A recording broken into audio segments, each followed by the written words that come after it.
Hello, my name is Ken Schaefer, and I'm excited to show you the program called Head to Toe Marriage. The way I envisioned this, and I did a series called Marriage Armor, is I'm thinking that in the morning when you start your day, you can prepare yourself to enrich your marriage from head to toe. So you start at your head and you go down the different sessions and you just refresh your memory on how to enrich your marriage. So that's my general thinking of the program. So important to know is this program originally was developed as 60-second shorts. So if you want to see a summary of each of these points, or if you just want to know what's coming, you can go to bit.ly, bit period ly, just like on the screen there, / head to toe marriage. You have to capitalize just like it is. So you stick this right in your browser. You don't have to put anything else, just bit.ly / head to toe marriage. And then you'll be able to choose each of the areas from head to toe. So like again, it's a good review and it's also a good preview of what's coming ahead. Secondly, some of you might want to know about me and what qualifies me to do marriage education. And instead of me taking that time to do that right now, you can just go again to bit.ly / marriage missionary, and you'll get a pretty good view on all about how I started the ministry and going forward. And this is a newspaper article written in my local newspaper about myself and my ministry. So we call this program Head to Toe Marriage. It is primarily based on the Bible and applications to the Bible. It's easy to remember since it uses your body from head to toe. So starting at the top, we talk about the head, and that's what this session is all about. What do you think about when I say the head? The clue is the answer is in the question. What do you think about when you say the head? That's right. You think about thinking. When you think about the head, you think about your thinking. The Bible says much about thinking first. In Luke chapter 14, verse 28, in the English Standard Version, it says, "For which of you, desiring to build a tower, does not first sit down and count the cost, whether he has enough to complete it?" So if you don't think first, you may leave things undone. Jesus teaches the importance of considering the cost and consequences before doing anything. For example, considering the cost of education. Do you have enough money to finish it? What will you sacrifice? What will the education result in? What is the likelihood of getting a job when you finish? So that's one idea about thinking first. Again, choice of living in an apartment or a house. That's an important decision. Choice of renting or buying. If you buy, what would you be sacrificing with the additional cost? Likelihood of it increasing in value. All these things are important about thinking first, using your head. So when you think about the head, you think about thinking first. For example, if you buy a house, what is going to be the time and cost of maintenance? Likelihood you will be employed and have enough income. Another example, when to have children. Should you both work? And if not, for how long? Luke 14:28 was the verse that we were considering. All these questions just were prompted by Luke chapter 14, verse 28. And I'll read this time from the King James Version. For which of you, intending to build a tower, sitteth not down first and counteth the cost, whether he have sufficient to finish it? You can sum up all this by saying, think first. Let's look at another verse. Proverbs chapter 4, verse 26. Ponder the path of your feet, then all your ways will be sure. So it's talking about thinking first before you go somewhere. Ponder the path of your feet. You ask yourself, what will the effect be of my going there affect my relationship with my spouse? What will me going there affect my relationship with God?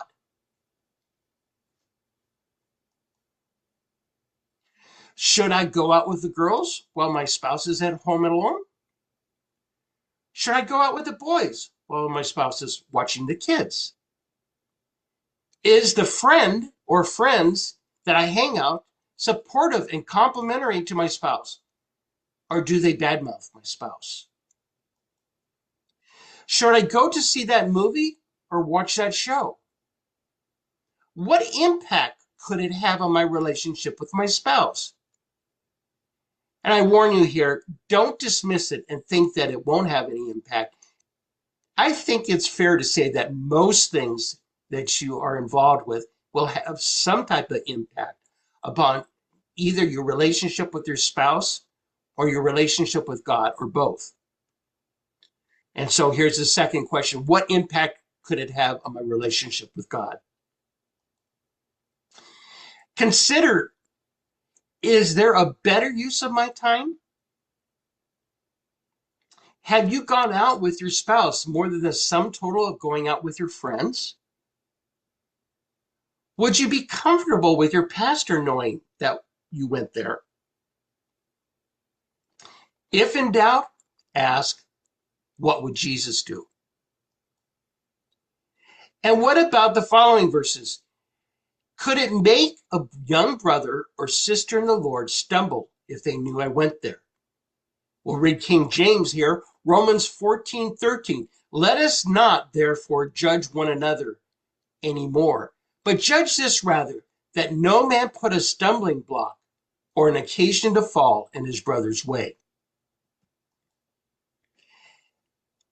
And again, in Romans 14:21, reading from English Standard Version, is it good not to eat meat or drink wine or do anything that causes your brother to stumble?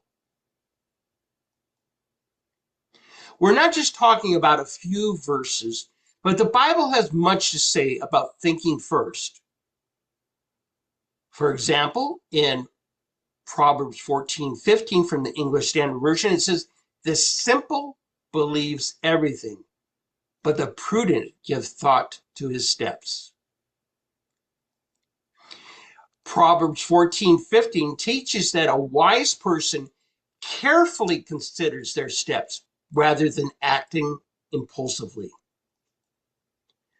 Sometimes I or we do things and we just don't think. Maybe it's laziness. Maybe we want it badly enough, we don't want to think about whether we should or shouldn't do it. Maybe we don't think about the consequences of our actions. The Bible says much about thinking first. Proverbs 22:3 in King James Version says, a prudent man foreseeth the evil and hideth himself, but the simple pass on and are punished. Let's look at the English Standard Version in this verse. The prudent sees danger and hides himself, but the simple go on and suffer for it. Proverbs 22:3 teaches that a prudent man or a wise man thinks ahead to avoid potential danger, while the foolish suffer because they act without thinking first. Why should you be concerned about consequences? If Galatians chapter 6, verse 7 in the English Standard Version says, "Do not be deceived. God is not mocked. For whatever one sows, that will he also reap." This reminds us that every action has consequences, and we will ultimately face the result of our choices. Also, Proverbs 4:19-2 teaches acting without knowledge or rushing into things can lead to sin or missteps. Luke 14:32 teaches to look at your resources, whether you will be able to accomplish the task, using the example of going to war. So when you think about your head, I want you to think about consequences. Think about what you're about to do. Think about what you're going to say. Think about where you are about to go. Let's say that again. Think about consequences, what you are about to do, what you are about to say, where you are about to go. Ask yourself, what will be the effect of what I am about to do on my relationship with God? Will it make me closer to God? Will it make me farther from God? Is it God honoring? Ask yourself, what I'm about to do, say, or go, what will it be on my relationship with my spouse? Will it make me closer to my spouse? Will it make me farther from my spouse? Does it honor my spouse? But it's not all about you. And I know so far it seems like it's all about you. But Proverbs 3, verses 5-6 tells us it's not about you. King James Version says, "Trust in the Lord with all thine heart, and lean not unto thine own understanding. In all thy ways acknowledge him, and he shall direct thy paths." So don't trust in your own wisdom. Trust in the Lord. Jeremiah 17:9 in the English Standard Version says, "The heart is deceitful above all things and desperately sick. Who can understand it?" Again, not trusting in your own wisdom. Think about, but not trust. Thinking about consequences, but not trusting in your assessments seems counterintuitive. But help is on the way when we talk about your nose. I know that seems odd, but your nose will actually help you solve this dilemma. So as you think about your relationship with your spouse or God, I suggest that you go from head to toe to think, what can I do to improve our relationship? And from today's session, when you start with the head, think of consequences. What am I about to do? What I'm about to say? Where am I about to go? What will it have the effect on my spouse and on my relationship with God?